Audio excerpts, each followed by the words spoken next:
नमस्कार दर्शकों, स्वागत आप सभी का के न्यूज पर। आपके साथ मैं हूं ऐश्वर्या।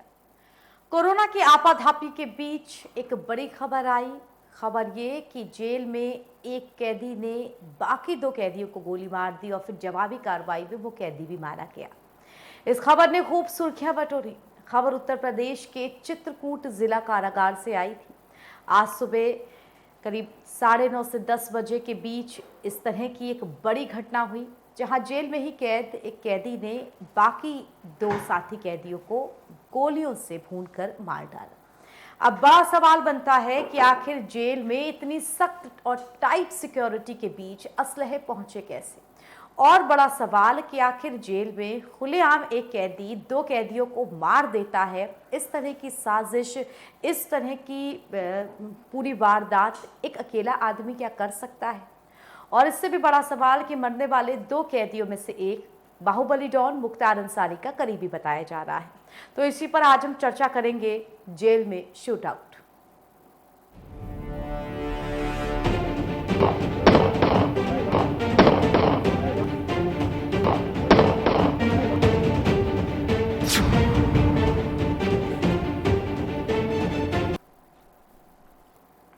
उत्तर प्रदेश के चित्रकूट जिला कारागार से यह खबर आई कि एक शातिर अपराधी जो कि जेल में बंद था, इनामी बदमाश था, अंशुल दीक्षित, उसने अपने पास रखे अवैध असलहे से जेल में ही कैद उसके दो साथी कैदी, जिनमें मिराज और मुख्तार काला शामिल हैं, उनकी हत्या कर दी।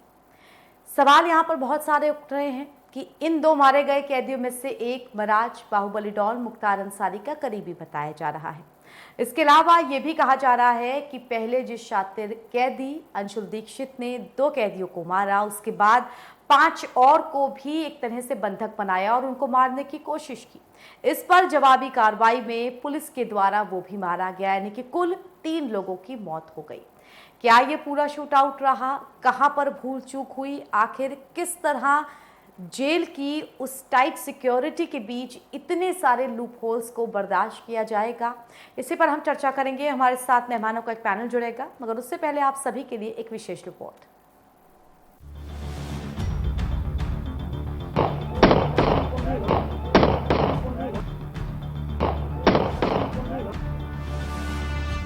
उत्तर प्रदेश के चित्रकूट में उस वक्त हड़कंप मच गया जब यहां जेल के अंदर ताबड़तोड़ फायरिंग होने की सूचना आई।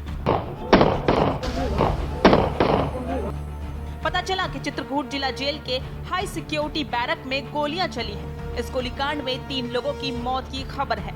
मौके पर जिले के तमाम अधिकारी पहुंच गए हैं और जांच चल रही है। उधर जेल में शूट आउट की खबर से लखनऊ तक हड़कंप मच गया है। पुलिस से मिली जानकारी के अनुसार जेल में बंद अंशुल दीक्षित नामक बंदी को कहीं से कट्टा मिल गया। इसके बाद उसने यहां पर बंद मेराजुद्दीन उर्फ मिराज अली और मुकीम उर्फ काला पर गोली चला दी। हमले में दोनों की मौत हो गई। मुकीम काला पश्चिम यूपी का बड़ा बदमाश बताया जा रहा है। जानकारी के अनुसार मुकीम काला वही अपराधी है जिसने एनआईए के अफसर तंजील अहमद को दिन दहाड़े मौत के घाट उतार दिया था। वही जवाबी कार्रवाई में अंशुल दीक्षित को पुलिस ने मार गिराया। घटना की सूचना के बाद प्रशासन और पुलिस में हड़कंप मच गया। एसपी के मुताबिक हमले के दौरान अंशुल ने 5 अन्य बंदियों को अपने कब्जे में कर लिया और उन्हें जान से मारने की धमकी देने लगा। ऐसे में जिला प्रशासन को सूचना दी गई। मौके पर पहुंची पुलिस ने कोई विकल्प न देखते हुए फायरिंग कर दी, जिसमें अंशुल दीक्षित मारा गया। द्वारा सूचना दी गई कि एक बंदी द्वारा अपने सहबंदियों पर फायरिंग की जा रही है। इस सूचना पर तत्काल गाँव डीएम साहब और साथ में पूरी जनपद की पुलिस बल जो है वो यहाँ घटनास्थल पर आए। जब घटनास्थल पर पहुँचे तो उक्त बंदी द्वारा हाथ में पिस्टल लेकर फायरिंग की जा रही थी और मौका वारदात पर 2 बंदियों को उसके द्वारा गोली मार दी गई। इस पर हमारे द्वारा पुलिस द्वारा चारों तरफ से घेराबंदी की गई और उक्त अभियुक्त, जिसका नाम बाद में अंशुल दीक्षित पता चला, उसको आत्मसमर्पण हेतु बताया गया।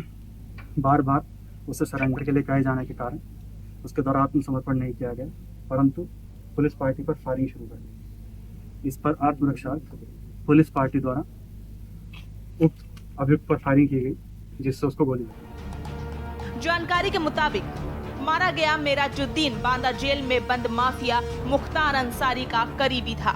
20 मार्च 2021 को वाराणसी जेल से चित्रकूट जेल उसका ट्रांसफर हुआ था। मुकीम काला 7 मई 2021 को चित्रकूट जेल आया था। वहीं अंशु दीक्षित 8 दिसंबर 2019 से चित्रकूट जेल में था। वारदात आज सुबह 10 बजे की है। जिला जेल चित्रकूट की उच्च सुरक्षा बैरक में बंद अंशुल दीक्षित जिला जेल सुल्तानपुर से प्रशासनिक आधार पर ट्रांसफर होकर चित्रकूट में आया था। चित्रकूट की जेल में हुए शूट आउट ने जिला जेल की सुरक्षा पर सवाल खड़े कर दिए हैं। 3 लोगों की मौत ने एक बार फिर जेल प्रशासन के दावों की पोल खोल दी है। इससे पहले भी यूपी के कई जेलों में अपराधियों की हत्या की वारदातें हो चुकी हैं। बड़ा सवाल है कि आखिर प्रशासन बीती घटनाओं से सबक क्यों नहीं ले रहा। स्पेशल डेस्क रिपोर्ट के न्यूज इंडिया। तो जेल के अंदर इस तरह का शूट आउट बड़ा सवाल खड़े करता है कि आखिर जेल जिनके लिए कहा जाता है कि वहां पर सुरक्षा व्यवस्था सबसे चाक चौबंद रहती है, उस चाक चौबंद सुरक्षा के बीच इतना बड़ा शूट आउट हो जाता है।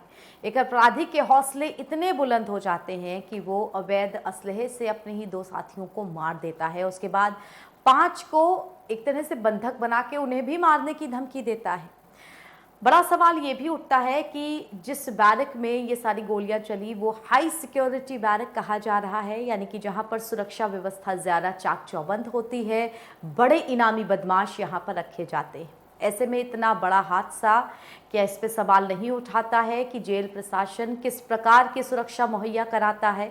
और उससे भी बड़ा सवाल कि आखिर जेल जहां पर कुछ भी ले जाना प्रतिबंधित होता है, आप अपना कोई सामान नहीं ले जा सकते, वहां पर असलहे जैसी चीज़ कैसे आ गई?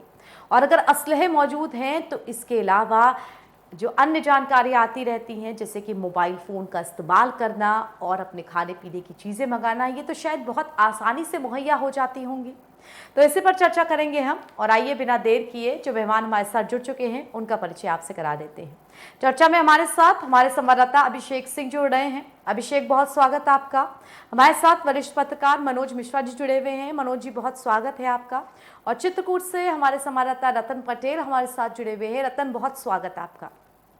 अभिषेक, शुरुआत आपसे करना चाहेंगे, थोड़ी जानकारी लेना चाहेंगे। सुबह से ये खबर सुर्खियां बना रही है कि कैसे एक हाई सिक्योरिटी बैरक में ताबड़तोड़ गोलियां चलती हैं, 2 लोगों की मौत हो जाती है।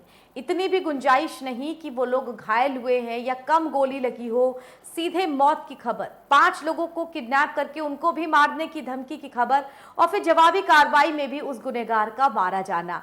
बड़ी खबर ये, जो कि जेल प्रशासन की सुरक्षा कैसी है उसकी तस्वीर उजागर कर देती है। हुई हैं। ये पहली बार नहीं कि उत्तर प्रदेश की जेलों की 4 दीवारियों में असलहों या गोलियों की आवाज धमकी हो या दहला दिया हो। इससे पहले मुन्ना बजरंगी की हत्या भी इसी तरह से जेल के अंदर की गई। जो मुख्तार अंसारी के राइट हैंड बताए जाते हैं, विधायक कृष्णन राय की हत्या में भी वो मुख्य अभियुक्त थे। और ये भी साफ हो गया था कि जेल के अंदर फायर वेपन या फायर आर्म ले जाना बहुत बड़ी बात नहीं रह गई। जेल के अंदर भी अगर असलहे दिखाए जा रहे हैं, असलहे चलाए जा रहे हैं। और आज जो घटना हुई है, ये अपने आप में एक बहुत बड़ा गैंगवॉर, जो हम कहते हैं संगठित अपराध, खत्म हो रहा है। कहीं ना कहीं जेलों में शुरू हो गई है, और अभी से नहीं, जेल बहुत पहले से ही पृष्ठभूमि रही है अपराध की। वहां पर मैपिंग होती है और फिर क्रियान्वयन बाहर होता है। तो निश्चित तौर पर जो घटना हुई है, इसको लेकर प्लानिंग पहले से थी। अंशु का एक वीडियो भी हम देख रहे हैं कि कैसे पहले वो किसी और जेल में रहकर किस तरह से आराम से फोन पर बात कर रहा है। 2 साल पुरानी भले ही वीडियो है वो, लेकिन उसमें जेल की बैरक के अंदर बाकायदा कारतूस दिख रही हैं, खाने पीने का इंतजाम है, शराब की बात कर रहा है वो, शराब कहीं से बाहर मंगवाने की बात कर रहा है, उसका साथी कोई फोन पर धमकियां दे रहा है। तो ये सारी चीजें हैं जो जेल के अंदर मुहैया होती हैं। और आज जो घटना हुई है, इसने अंदर की व्यवस्थाओं की, अंदर पहुंचने वाले सामान की, अंदर पहुंचने वाले इंतजाम की पूरी पोल खोल के रख दी है। और 6 घंटे में भले ही मुख्यमंत्री ने पूरी जानकारी मांगी है, लेकिन आपको बता दें कि जो अपराधी हैं, जिनकी मौत हुई है, जिसका एनकाउंटर हुआ, उसकी भी बात बता दें। मुकीम काला पश्चिम उत्तर प्रदेश के लिए भय का पर्याय था, और एसटीएफ ने बहुत मशक्कत के बाद उसे गिरफ्तार किया था। 7 पुलिस कर्मियों पर गोली चलाने का आरोप था, जिसमें से 3 पुलिसकर्मी मर भी गए थे। और लगातार शूट टू किल जैसी घटनाएं करता था मुकीम काला। पश्चिम उत्तर प्रदेश के दुर्दांत अपराधियों में उसका नाम शुमार था। साथ ही साथ जो दूसरे अपराधी की बात कही जा रही है, वो मुख्तार अंसारी गैंग के लिए लंबे समय तक काम करता रहा। अंशु दीक्षित जो एनकाउंटर में मारा गया, उसकी बात की जाए तो वो पूर्वांचल की कई सारी गैंग्स के साथ मिलकर लंबे अरसे तक काम करता रहा और फिर अपराध की दुनिया में जिस तरह से उसने संगठित अपराध की दुनिया में कदम रखा, जेल से रहकर एक लंबा सिंडिकेट चलाने की कोशिश करता रहा। यही वजह थी कि उसे हाई सिक्योरिटी जेलों में नहीं बल्कि हाई सिक्योरिटी सेल में रखा जाता था, जहां हर 10 दिन में एक रिव्यू रिपोर्ट बनती थी कि अंदर वो किसी तरह से भी बाहर के लोगों के संपर्क में ना आने पाए। वीडियो कॉन्फ्रेंसिंग के जरिए इनकी पेशियां कराई जाती थी, लेकिन वो सब बेमानी हो जाता है जब इस तरह की घटनाएं सामने आती हैं। बिल्कुल, हमारे साथ वरिष्ठ पत्रकार मनोज मिश्रा जी भी जुड़े हुए हैं। मनोज जी, आपके पास आना चाहूंगी मैं। अभिषेक जी ने जितनी जानकारी हमको दी, पास्ट रिकॉर्ड और हिस्ट्री के बारे में, हाई सिक्योरिटी बैरक में रखे जाते थे, तो जाहिर सी बात है बड़े इनामी बदमाश थे ये। ऐसे में जब एक बड़ा इनामी बदमाश मारा जाता है और जो मारने वाला है वो भी कोई कमतर नहीं, वो भी एक भय का पर्यायवाची है, वो भी बड़ा इनामी बदमाश है, तो क्या माने हम कि चाहे जितनी हाई टाइट सिक्योरिटी की हम बात कर ले, पर जेल में अभी भी एक संगठित जो गैंग वॉर है वो चल रहा है।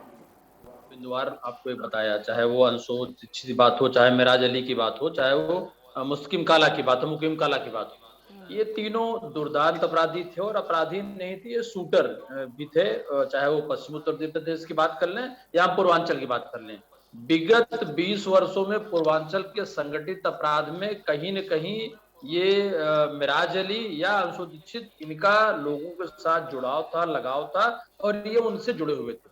जिस अभिषेक जब जिस वीडियो का जिक्र कर रहे थे, वो रायबरेली का एक जेल का वीडियो था, जिसमें वो जेल के अंदर बैठ करके खाने पीने, असलहे और पिस्टल, मोबाइल के साथ लोगों को धमकी दे रहे हैं, वसूली की बात कर रहे हैं।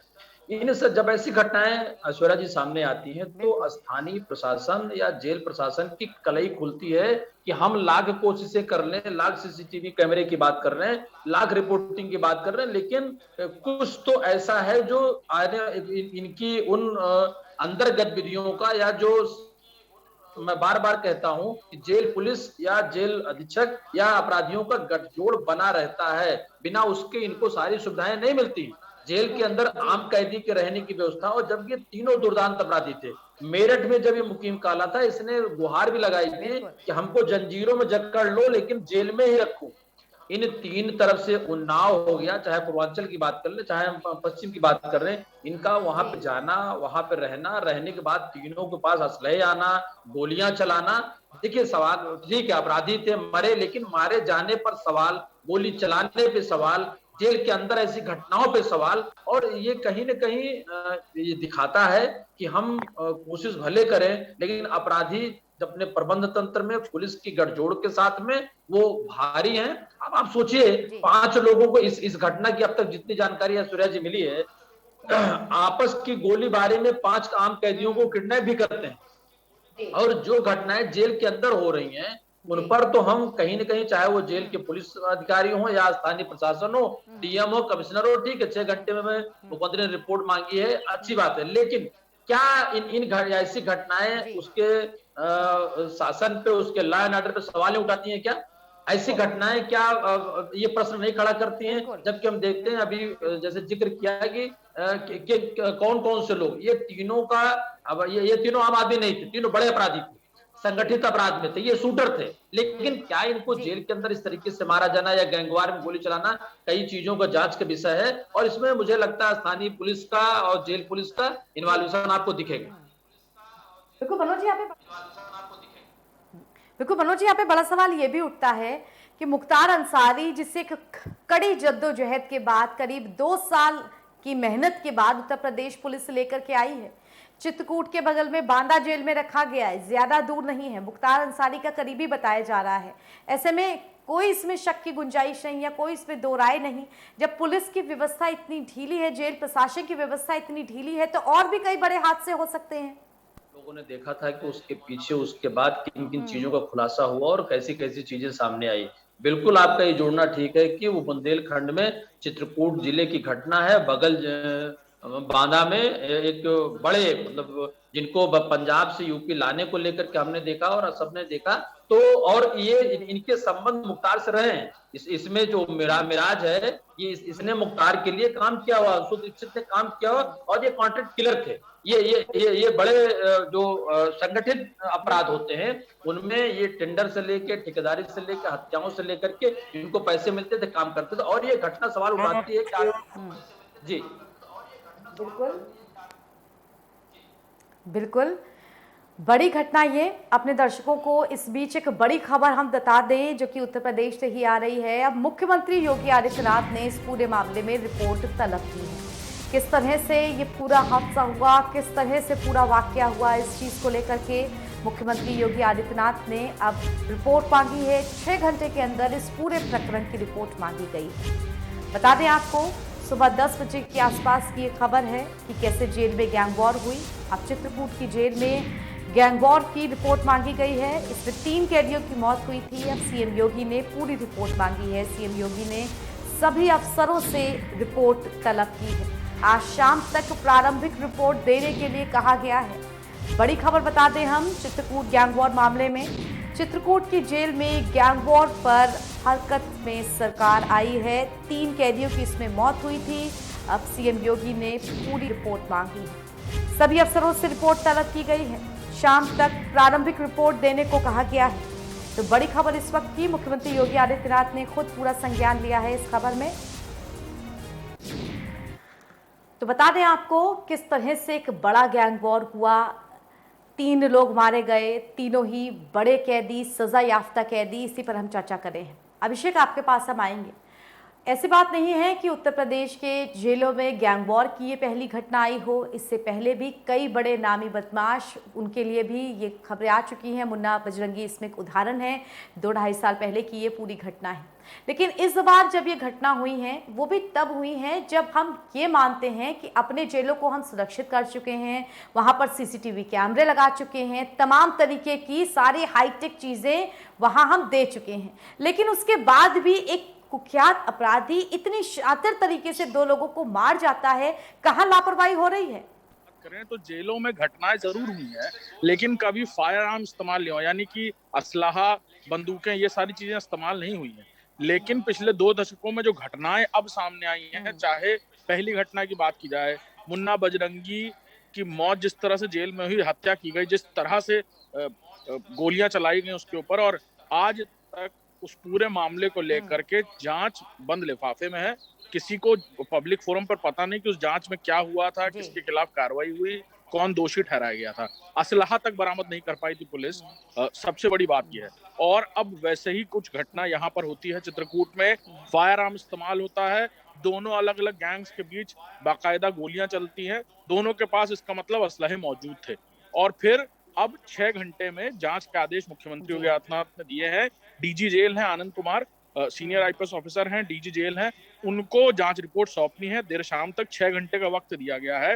डीआईजी और कुछ अधिकारियों को वहां भेजा भी गया है चित्रकूट की। वो जाकर के प्राइमा फेसी क्या कुछ हुआ था बयान नोट करेंगे और सीधे फोन के जरिए, वीडियो कॉन्फ्रेंसिंग के जरिए आनंद कुमार जो डीजी जेल हैं उन्हें दिखाएंगे, और वो अपने हाथ से प्रिलिमिनरी रिपोर्ट बना करके मुख्यमंत्री को सौंपेंगे। लेकिन इस रिपोर्ट में आखिर गलतियां किसकी निकलेंगी? जेल के अंदर असलाहा कैसे पहुंच जाता है? उन्होंने छीन लिया था असलाहा, लेकिन जेल के अंदर सबसे बड़ी बात यह है कि अंदर जो जेल में पुलिस रहती है, वो बैरकों के पास जो भी पुलिस कर्मी मौजूद होते हैं या सुरक्षा कर्मी, उनके पास असलहे नहीं दिए जाते हैं। और ये अभी से नहीं, बहुत पहले से प्रोविजन किया गया है, ताकि किसी भी तरह से अगर अंदर कुछ भगदड़ हो तो वो असलहे कैदियों के पास ना आ पाए। तो असलहे सबसे पहली बात है, कैसे पहुंचे वहां पर, और या क्या ये प्लानिंग के तहत उन लोगों ने अपना जेल में ट्रांसफर करवाया था, इस घटना को अंजाम देना था, ये क्या षड्यंत्र था किसी तरह का?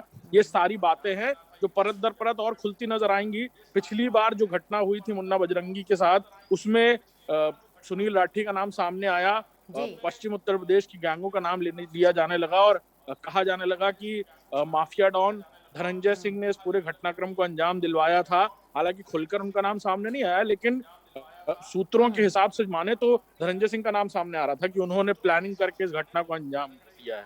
तो निश्चित तौर पर किसी का नाम हो सकता है सामने आया इस बार भी, लेकिन आखिर कार्रवाई क्या की जाएगी, क्योंकि एविडेंशियल प्रूफ क्या सामने आएगा? बिल्कुल बिल्कुल, एक बड़ी खबर यह है कि कार्रवाई इसमें होनी बहुत ज़्यादा ज़रूरी है कि आखिर कैसे इतने बड़े स्तर पर लापरवाही हुई। दर्शकों, यहाँ एक छोटे से ब्रेक के लिए रुक रहे हैं, लेकिन ब्रेक के उस पार भी हमारी ये चर्चा जारी रहेगी। चित्रकूट में गैंग वॉर जिसमें 3 कैदी मारे गए हैं, क्या इसके पीछे पूरा मकसद, किसकी लापरवाही की जाँच होनी ज़रूरी है। छोटा सा ब्रेक, जल्द लौटेंगे।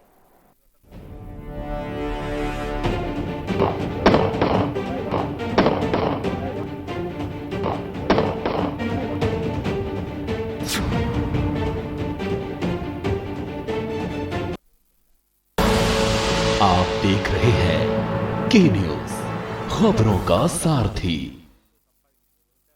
कोरोना वायरस के संक्रमण से गर्भवती महिलाओं और बच्चों को सुरक्षित रखने के लिए उत्तराखंड सरकार तत्परता और गंभीरता से आगे बढ़ रही है। पहले सुनिए गर्भवती महिलाओं के लिए महिला रोगों की एक्सपर्ट डॉक्टर की सलाह। ICMR के अनुसार हमें कोरोना काल में 4 जांचों की अति आवश्यकता है, जो कि हमारी 12 हफ्ते, 20 हफ्ते, 28 हफ्ते और 36 हफ्ते पे होनी है। इस दौरान पे आपका जो टीकाकरण है, जो आपकी सामान्य जांचें हैं, जो आपकी अल्ट्रासाउंड है, ये सब डॉक्टर द्वारा कराई जाएगी। इस कोरोना काल में आपको 2-3 चीज़ों का विशेष ध्यान रखना है, जैसे कि सामाजिक दूरी, साफ सफाई का ध्यान रखना और मास्क पहनना है।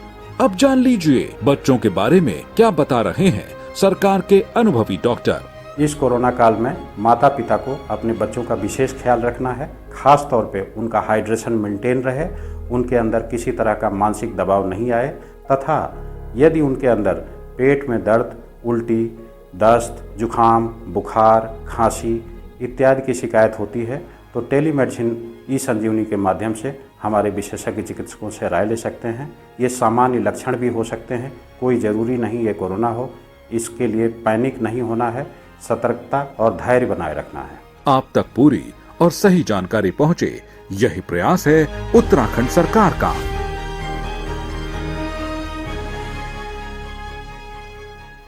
खुदी को आजमाया है तो ये अंदाज आया है, खुदी को आजमाया है तो ये अंदाज आया है।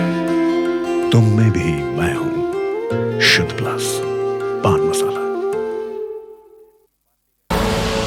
आप देख रहे हैं के न्यूज, खबरों का सारथी।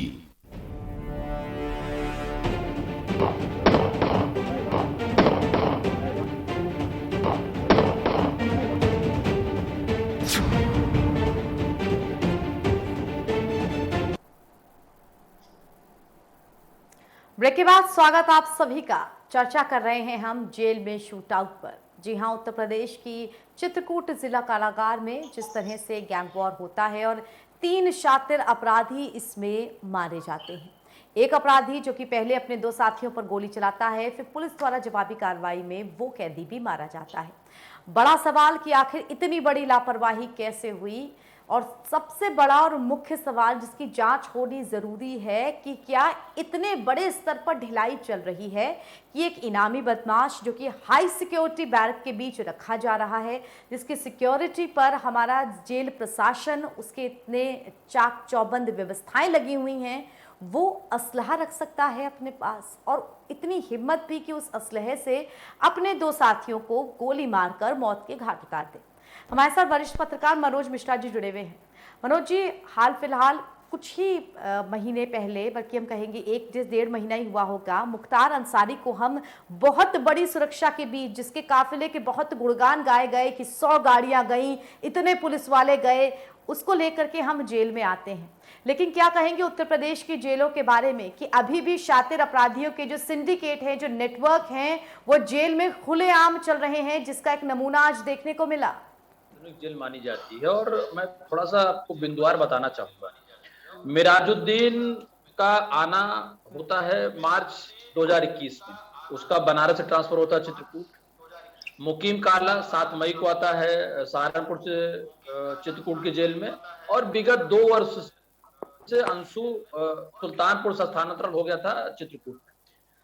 2 महीने के अंदर, मतलब मार्च और मई, मतलब 7 मई देखा जाए तो आज हम लोग चर्चा कर रहे हैं, तो और इस तरह की बड़ी घटना को हो जाना, इसका मतलब ये है कि जो भी बड़े अपराधी है, जो भी बड़े शूटर जिन भी जिला जेलों में हैं, उनको किसी भी आधुनिक सुविधा से जब असलहे पहुंच गए, गोलियां चलना शुरू हो गई, गोलियां चलती हैं, इसका मतलब मोबाइल, खाना पीना, पैसा, दारू, उन सब चीजों की बात तो हम करें नहीं, क्योंकि सबसे बड़ी बात ये होती है कि आपके पास असलहे हैं। बिल्कुल। और ये गैंगवार, आप देखिए परिणाम क्या आता है, जांच में रिपोर्ट क्या आती है 6 घंटे बाद, ये सब बात का विषय है। लेकिन जब आप 2-3 चीजों में विचार करोगे कि लगभग 61 मुकदमे थे मुकीम काला पर, पश्चिमी उत्तर प्रदेश और पंजाब और राजस्थान के बाउंड्री इलाके में उसके नाम से लोग डरते थे। तनिष्क जैसे शोरूम में उसने डकैती और छिनैती का काम किया हुआ था, कई मामले में उसका नाम था। यही कमोई स्थिति अंशु की थी, और यही कमोई स्थिति जो है पूर्वांचल में मिराज की थी। मिराज भी लोगों के लिए काम करता था, और इन तीनों का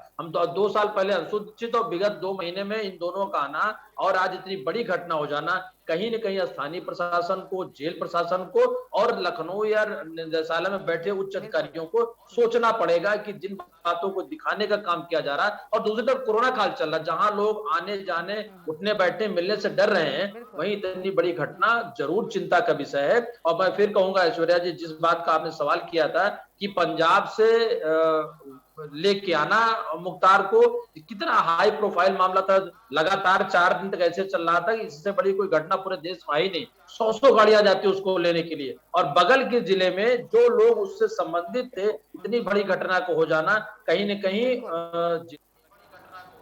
संगठित अपराध है। ये बड़ा इशारा करता है सरकार को जांच की और कार्रवाई की बड़ी आवश्यकता है। बिल्कुल, संगठित अपराध, इस तरह की नेटवर्किंग, वो भी शातिर अपराधियों की, हमारी जेलों में एक प्रश्न चिन्ह लगाती है कि आखिर किस प्रकार की सख्ती, किस प्रकार की व्यवस्था हम रखते हैं जो कि अपराधी खुलेआम इतना हौसला अपने में जगा लेते हैं। फिलहाल बहुत धन्यवाद आपका मनोज सर हमारे साथ जुड़ने के लिए इस चर्चा में। अभिषेक, आपका भी बहुत धन्यवाद हमारे साथ इस चर्चा में जुड़ने में। और फिलहाल दर्शकों, मुझे इजाजत दीजिए। देश दुनिया की तमाम खबरों के लिए के न्यूज़ के साथ जुड़े रहिए। धन्यवाद।